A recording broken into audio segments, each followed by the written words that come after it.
but he beats the throw because it was in the dirt. So we've got 1 on, 1 out for the Elks. Should I do play-by-play for my baseball live streams? I'm Jason Hoffman. My goal is to help you have the confidence to just press go live. And with baseball season in full effect as we get to the end of February and the first part of March, I have a lot of folks asking, Jason, do you do play-by-play? Do you do any voiceover for the baseball live streams that you do? And so let's consider what it would take, how effective it would be, and whether that's going to be on your docket for this baseball season. I'm going to show you some magic here. I'm working in the Multicam app. I'm talking to you through a Mevo Core, wirelessly connected to that app. But I've also loaded 2 other camera sources in the Mevo Multicam app. One of those is a USB webcam that is attached to my iPad. The other is the built-in selfie cam. So if I'm going to do play-by-play, there are going to be times that I want to put myself on camera. In between innings, if I don't have sponsorships or announcements that need to be made, or even if I do, those usually don't last the entire changeover between innings.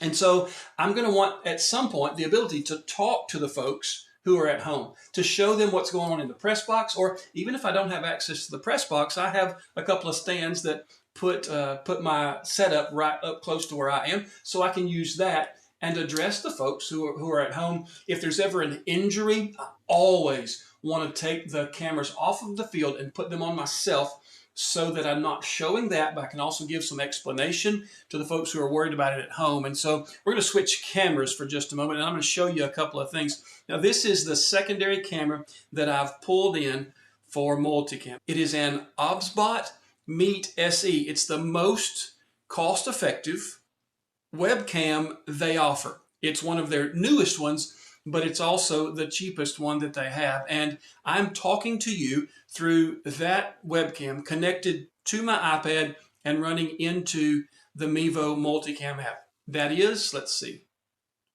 that is part of the free side. It's not hidden behind a paywall. So when you plug in a webcam and it fires up from your iPad, it's going to Multicam is going to have access to that webcam. So I can go from what's happening on the field, which would be my Mevo Core, my Mevo Starts, my Nearstream, my OBSBot cameras, all the setup that I would have at a baseball game, over to this little Meet SE, and that gives me the ability to reach into folks' workplaces and living rooms and talk to them about what's happening at this game.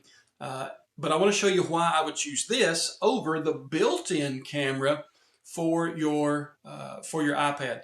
Now, the ability to use your built-in camera is behind the paywall. When you subscribe to the Mevo Pro subscription, you have the ability to use the built-in camera. And I'm just telling you, if that's the only reason you would subscribe, it's not worth it, because here's the view.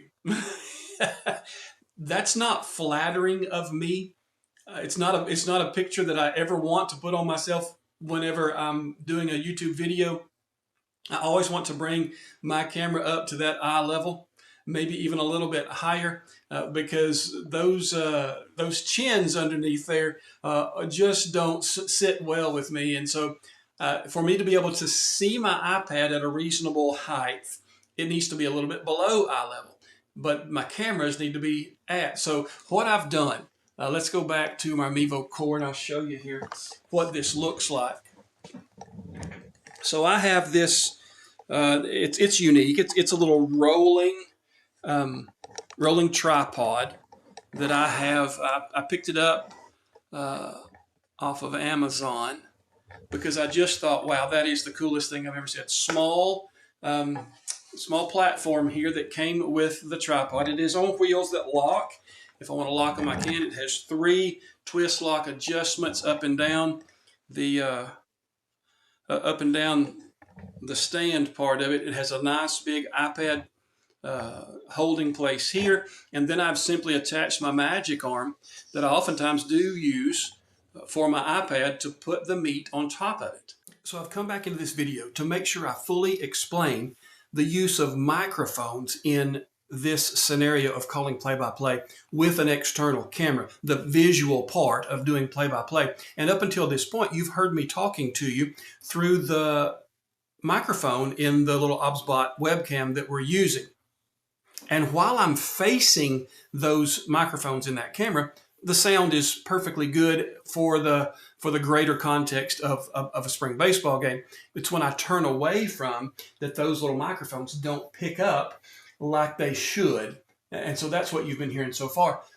But keep in mind, while I'm doing play-by-play during a baseball game, I will be looking at the camera, so I will be speaking to the microphones. Now, the other way to do this is to then add your own microphone. A lot of folks are using their mini shotgun mic with a dead cat on it. That it is fantastic for putting with one of your cameras out and getting game sounds. That doesn't give us the personal audio.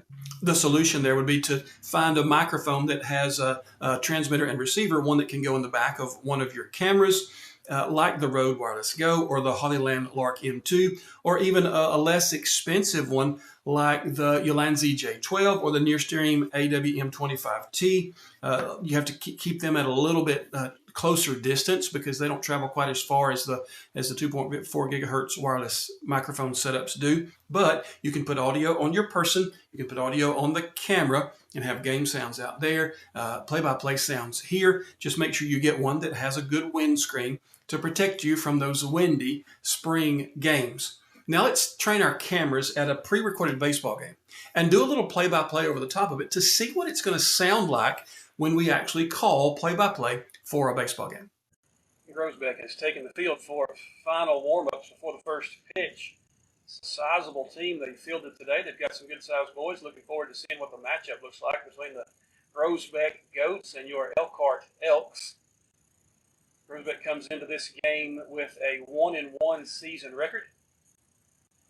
The Elks come in also with a 1-1 season record. It'll be a while before district shakes out to see kind of who takes the top spots.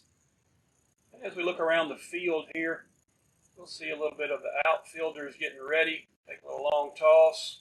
Umpires are making sure they're warm for those sprints. Who are we kidding? Umpires don't sprint anywhere.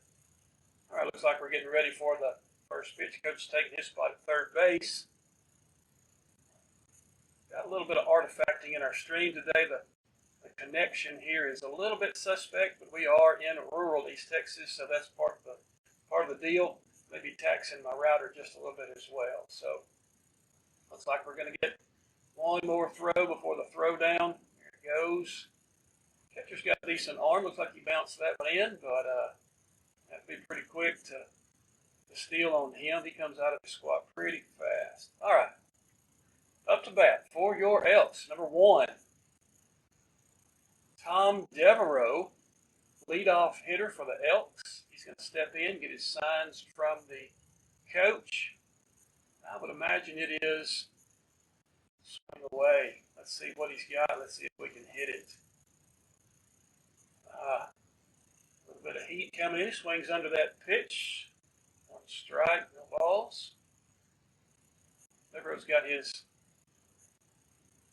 back to the wind. What little bit of wind, not wind is whipping, so it's swirling. He makes contact with that one, fouls it off towards first base side. Let's see what we can get out of this at bat for this young man.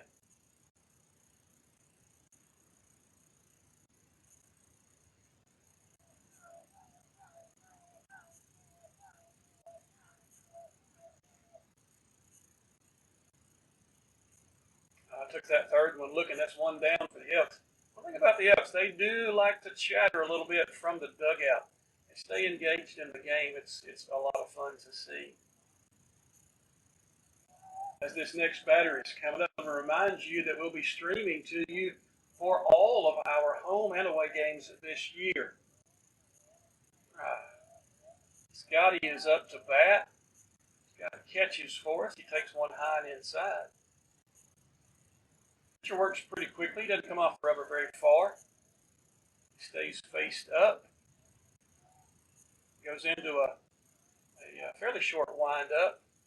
Scott swings away at this one. We've got 1-1 as the count here.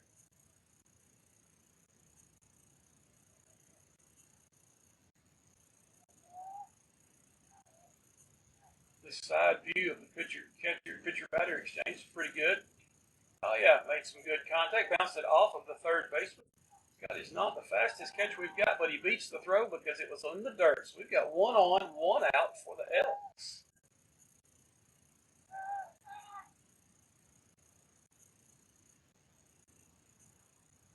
So there it is. It's just a simple matter of talking through the game. I'm not going to describe what they're wearing. I'm not going to describe all things like I was on a radio broadcast, but I am going to talk about the things that are happening on the field. I'm going to do so with a microphone that's close to me. And from time to time, I'm going to switch over to let the folks at home know who's talking to them as action takes a break on the field. If I don't have announcements to run or sponsorships to show, then I'm going to put myself there as well, especially those times when the injury timeouts happen. We're going to put it back to this view and give the folks at home something like this to engage them a little bit more in what's happening at the ballpark. What do you think? Is this going to be something that you choose to use in your live streams? Most folks are not as comfortable talking in front of a camera or in front of people as yours truly is. However, once you start, you recognize it's really not that difficult, and you do have more to say than maybe you thought you had, especially on this game that we love so much, baseball. Give it a shot. You might like it, you might love it, but if you do, be sure and let me know in the comments how it went for you.